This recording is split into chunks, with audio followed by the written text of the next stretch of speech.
সবসময় একটা হুমকি দিয়ে কথা বলা, যেমন মানে আপনি যেটা বলেছেন যে বিএনপির সমালোচনা, ইউনূস সরকারের সমালোচনা, অবশ্য সমালোচনা করার অনেক ক্ষেত্র আছে, সমালোচনা করা গঠনমূলক সমালোচনা, কিন্তু এগুলো না করে শুধু হুমকি ধামকি। আমি না, আপনাকে একটা অডিও রেকর্ড শুনি আমি আপনাকে, তারপরে আমরা শপথ নিয়েছি রক্তের বদলে রক্ত চাই, আমরা রক্তের বদলে রক্ত চাই, ভায়োলেন্সের জবাব ভায়োলেন্স চাই, প্রয়োজনে আমরা চোখের বদলে চোখ খুঁজি। তাহলে এই যে একজন সাধারণ সম্পাদক হয়ে মানে এইভাবে বলেছেন, এটা কি আসলে একটা বিরোধী দলের সাধারণ সম্পাদকের টোন হতে পারে কিনা? ভাই, আমার রক্ত তো এখন পানি হয়ে গেছে বক্তব্য শোনার পরে। আমার নিজের একটা পডকাস্ট আছে, ওটার নাম কল রাশেক, আপনি জানেন কিনা জানি না। আমি তো সেখানে এই বক্তব্য নিয়ে কথা বলেছি জি, আপনি বলেছেন, আমি শুনেছি। যে ওনাকে শপথ নিতে কে বলছে, উনি শপথ নিল কিসের, কোন ম্যান্ডেটের ভিত্তিতে? হ্যাঁ, আর রক্তের বদলে রক্ত, চোখের বদলে চোখ, ওনার শরীরে এখন কতটুকু রক্ত আছে এটা প্রশ্ন করা যেতে পারে। উনি তো নিজে বাথরুমে লুকায় থেকে ভারতে এসে আশ্রয় নিচ্ছেন। উনি যে শপথ নিচ্ছেন বা এই যে উনি এই যে উস্কানিমূলক কথা বলতেছেন, এটা ভিত্তি কি? উনি উনি উনি এত নেতাকর্মীকে ভালোবাসে, এত কিছু, উনি তো রাজনৈতিক ভাষায় কথা বলবেন, এটা কি রাজনৈতিক ভাষা? এখন আমি তো বিপদে আছি, কারণ এখনো তো আমার আওয়ামী লীগের একটা সদস্য পদ আছে, কয়েকটা জায়গায় আছি, হয়তো আমাকে বসে করতে পারে, উনি তো সাধারণ সম্পাদক, অনেক ক্ষমতা আছে ওনার। কিন্তু আমার এখন কি যায় আসে উনি আমার বসে করলে? আমি কি রক্তের বিনিময়ে রক্ত, চোখের বিনিময়ে চোখ চাই? না, আমি চাই কি, আমার বাড়ি আপনি পুরাই দিচ্ছেন, আমি এমন একটা দেশ চাই যেখানে মামলা হবে, পুলিশ তদন্ত করবে, ঠিক যারা যারা এই অন্যায় করছে তাদের বিচার হবে। আমি বিচার চাই। আমি তো কাউকে হত্যা করে আনন্দ পেতে চাই না। আমি আওয়ামী লীগ, আমি বঙ্গবন্ধুর দল করি, আমি তো সন্ত্রাসী নই। আমার ভিতরে রক্তের পিপাসা থাকবে কেন? হ্যাঁ, আমি প্রতিশোধ নিতে চাইতে পারি, সেটা ব্যক্তির জায়গা থেকে। কিন্তু সংগঠন যখন কথা বলবে, সংগঠন কি বলবে? সংগঠন বলবে যে বাংলাদেশ আওয়ামী লীগ আইনের শাসনে বিশ্বাস করে, যাদের উপরে আক্রমণ হয়েছে, অন্যায় অপরাধ সংগঠিত হয়েছে, ফৌজদারি দণ্ডবিধির অধীনে অপরাধ সংগঠিত হয়েছে, আমরা যদি কোনোদিন সুযোগ পাই, আমরা তাদেরকে ন্যায় বিচার দেওয়ার চেষ্টা করব এবং একটি প্রক্রিয়ার মধ্য দিয়েই এই অন্যায়গুলোর বিচার হবে।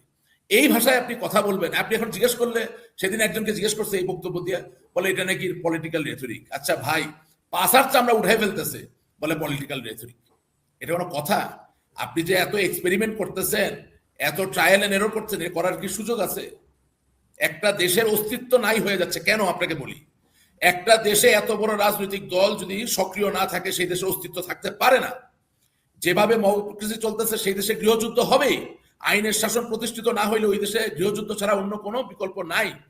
সেই দেশে আপনি রাজনীতিটাকে কিভাবে ফিরাবেন, কিভাবে প্রতিষ্ঠিত করবেন, সেটার গঠনমূলক চিন্তা না কইরা তারস্বরে আমরা শপথ নিয়েছি। কে আপনাকে শপথ দিতে বলছে? আপনার শপথ আগে কই ছিল? এখন শপথ নিচ্ছেন কেন? তো এটা হচ্ছে কি, মানে খুব দুঃখজনক। এটা আসলে আশা করা যায় না। তবে আমি আমি এটা বুঝি যে আওয়ামী লীগ ফিরে যাবে, ফিরবেন অবশ্যই। নেত্রী শেখ হাসিনাও দেশে ফিরবেন অবশ্যই। কিন্তু দেশটা মনে হয় আমরা বাঁচাতে পারবো না, দেশটা হারিয়ে যাবে আসলে আমার মনে এখানে হচ্ছে। এখানে অনেকেই বলতেছেন যে 2004 সালে আওয়ামী লীগের সাবেক সাধারণ সম্পাদক আব্দুল জলিল যেমন ট্রাম্প কার্ড খেলেছিলেন, 30 এপ্রিল তিনি বলেছিলেন যে বিএনপির পতন হবে, খালেদা জিয়া প্রাক্তন প্রধানমন্ত্রী হবেন। কিন্তু আমরা দেখলাম যে 2004 সালে 30 এপ্রিল কিছুই ঘটেনি। এরকম হয়তো নেতাকর্মীদেরকে চাঙ্গা করার জন্য না, তিনি বলতেছেন ওটা এরকম। ঠিক না। 2004 সালের 30 এপ্রিল মরহুম শ্রদ্ধেয় আব্দুল জলিল চাচা যে কথা বলেছিলেন, সেটাকে বাস্তবায়ন করার জন্য হাজার হাজার লোককে মোবিলাইজ করা হয়েছিল। এটা পত্রপত্রিকায় এসেছে। এবং এই মোবিলাইজেশনের সাথে যারা জড়িত ছিলেন, যারা সরাসরি আওয়ামী লীগ হয়তো বা করেন না, সেই সব লোকজন ওই 30 এপ্রিলের দুদিন আগেই পুলিশ দ্বারা ধৃত, গ্রেপ্তার তাদেরকে করা হয়েছিল। এবং এই ট্রাম্প কার্ডের যে আয়োজনটা, সেটা ভেস্তে গিয়েছিল। আব্দুল জলিল চাচা কোনোদিন কোনো ভুয়া কথা বলেন নাই। আপনি আওয়ামী লীগের যে কোনো নেতাকর্মীর কাছে যাবেন, এ এমন একজন মানুষ ছিল যে রাত্রে 1টা-2টার সময় ফোন করলে ফোনটা ধরতো, কোনোদিন খারাপ ব্যবহার করতো না। তার কাছে কোনো লোক যায় কোনোদিন না পায় নাই, উনি করতে পারেন নাই, কিন্তু চেষ্টা করছেন। না, না তার মুখে ছিল না। হ্যাঁ, সম্ভ্রান্ত ঘরের মানুষ, কথাবার্তা, চালচলন। কিন্তু এখন আসলে মানে এটা কি খুব আর্লি হয়ে যাচ্ছে কিনা যে ডিসেম্বর মাসটা? না, এটা শুনেন, আমি বলতে পারি না। কারণ কি, আমি যেটা দেখেছি আপনাকে বললাম যে ভার্চুয়ালি আমরা প্রস্তুত না, তাহলে ফিজিক্যালি আমরা প্রস্তুত কোথা থেকে হলাম? আমি তা তো অবশ্যই, কিন্তু ভার্চুয়াল আগে তো একটু স্ট্রং হয়েছে বলে আমার মনে হয়। মনে করে যে আপনি বুঝেন নাই ভার্চুয়াল বলতে কি বুঝাইছি। লাল্লু পাঞ্জুর ভার্চুয়াল চিল্লাচিল্লি দিয়ে কিছু যায় আসে না। না, জনাব নিজু মজুমদার আছেন, জনাব উমিপিএল আছেন, এবং আরো অনেকেই তো না আছেন, না জনাব না নাহিদ না আছেন, না চেষ্টা না করতেছেন। না না, ওনারা তো চেষ্টা করতেছেন, কিন্তু ওনারা তো 18 কোটি মানুষের কাছে একা করতে পারবেন না। আমি যেটা বলতে চাচ্ছি, আপনি একটু ফিল করার চেষ্টা করেন। আপনি কথার কথা বলছি, ধরেন ফরিদপুরের একজন সংসদ সদস্য, উনি তো একটা গুরুত্বপূর্ণ জায়গার সংসদ সদস্য, ওনাকে আসতে হবে না, ফেস করতে হবে না, ওনার চেহারাটা তো দেখাইতে হবে তো। অমির রহমান পিয়াল অবশ্যই ভালো কাজ করার চেষ্টা করতেছে, আপনার সুশান্ত অবশ্যই ভালো কাজ করার চেষ্টা করতেছে, নিজুম মজুমদার সারাদিন রাত চেষ্টা করতেছে, এটা বাস্তব। কিন্তু ফরিদপুরের লোকের কাছে তাদের কথার আপিল কি?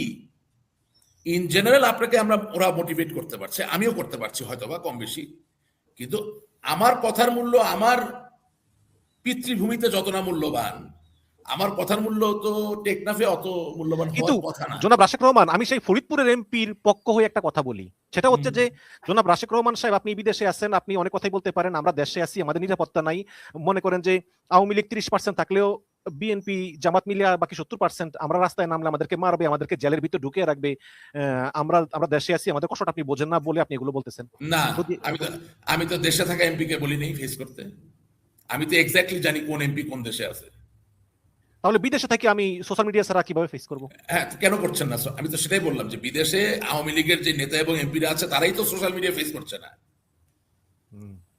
আর যারা করছে তাদের কোনো ওইভাবে গ্রহণযোগ্যতা নাই, মানে পলিটিশিয়ানদের ভিতরে করছে।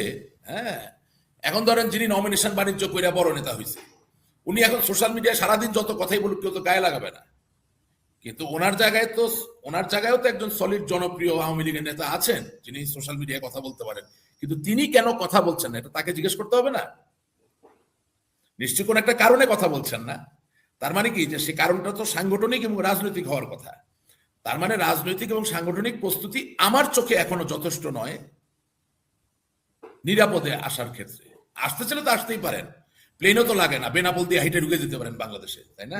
না, সেক্ষেত্রেও সমস্যা আছে, এটা আমরা না না, আলোচনা করব। আপনি সমস্যা দেন, আমি আপনাকে যেটা বলছি এটা বোঝার চেষ্টা করেন আমি কি বলতে চাচ্ছি। আমি বলতে চাচ্ছি আসতে চাইলে তো আপনি আসতে পারেন, কিন্তু যেহেতু আওয়ামী লীগের জন্য না, যেহেতু আওয়ামী লীগের জন্য জননেত্রী শেখ হাসিনা অপরিহার্য, সেহেতু ওনার আসার সাথে ওনার নিরাপত্তার একটা সম্পর্ক আছে। সেই নিরাপত্তা শুধু সরকার দিবে না, সেই নিরাপত্তার ক্ষেত্রে আওয়ামী লীগেরও দল হিসেবে একটা দায়িত্বের জায়গা আছে।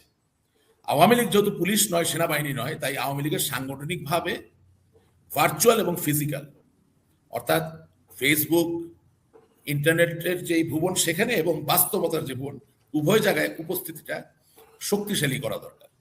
আমি আপনাকে যেটা বলছি যে আওয়ামী লীগের যেসব নেতৃবৃন্দরা সত্যিকার অর্থে দলটাকে সাংগঠনিকভাবে শক্তিশালী করতে পারে, তাদের অনেকেই ভার্চুয়ালি অ্যাক্টিভ নাই, তাহলে ফিজিক্যালি কি করছে? কিছুই করছে না, শুধু লিপ সার্ভিস দিচ্ছে। তারা টেলিগ্রামের মিটিং এ যায়, যাইয়ে বলে যে আপনি শুধু হুকুম দিবেন, দেখবেন আমরা কি করে ফেলি। তো হুকুম তো নেত্রী 2 বছর ধরে দিচ্ছেন, কেউ তো হুকুম তামিল করতে পারছেন না। যেটা হচ্ছে যে কিছু কিছু এমপি বা নেতা, তাদের টাকা পয়সা আছে, তারা জনে জনে টাকা দিয়ে কিছু ঝটিকা মিছিল টিছিল করতেছে। এখন যদি না মিছিলের নেতা দাঁড়াই গিয়া বলতে পারে যে এই আমি এখানে নৌকার জন্য দাঁড়াইছি, জয় বাংলা জয় বঙ্গবন্ধুর জন্য দাঁড়াইছি, তুমি আমার ধরে নিয়ে গেলে ধরে নিয়ে যাও, ততক্ষণ পর্যন্ত তো ওই মিছিলের রেজাল্ট আপনি ঘরে তুলতে পারবেন না। আপনি যদি দৌড়াই দৌড়াই মিছিল করেন, এটার রেজাল্ট তো ঘরে তুলতে পারবেন না। আমি আপনাকে ওই জিনিসটা বোঝানোর চেষ্টা করতেছি যে অন গ্রাউন্ডে পলিটিক্যাল জেনারেল বলতে যেটা বুঝায়, সেটা তো আমাদের নাই, অ্যাক্টিভেটেড নাই।